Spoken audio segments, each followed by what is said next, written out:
வணக்கம். Doctor Bhuvaneswaran, JSP capsule. இப்போ ரத்த அழுத்தத்தை பற்றின வீடியோக்களை நம்ம உங்ககிட்ட பகிர்ந்துட்டுருக்கோம்.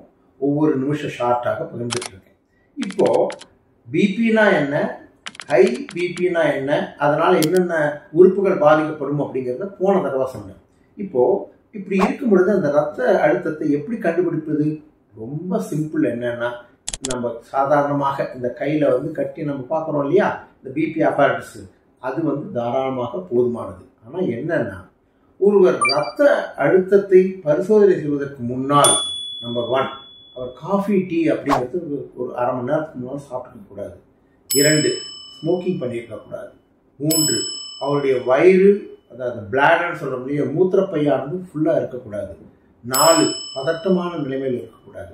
இதை உட்கார்ந்து இருக்கும் பொழுது ஒரு டேபிள் மேலே இப்படி கையை வச்சுட்டு அந்த இடத்துல அந்த ரத்த அழுத்தத்தை பார்த்துக்கணும். ஏன் அப்படின்னா, சில சமயம் ரத்த அழுத்தம் எடுக்கின்ற மெத்தட்லேயே நமக்கு தவறாக சில சமயம் உண்டாகும். இதற்கு பேர் ஒயிட் கோட் ஹைப்பர் டென்ஷன், அல்லது அந்த ரத்த அழுத்தத்தை பதிவு செய்வதை பார்த்தே நமக்கு பிபி அதிகமாகும் அப்படிங்கிறதையும் புரிஞ்சுக்கணும். புரிஞ்சுட்டீங்களா? அதனால் பிபியை கண்டுபிடிக்கிறது எப்படிங்கிறதையும் தெரிஞ்சுக்கணும். வணக்கம்.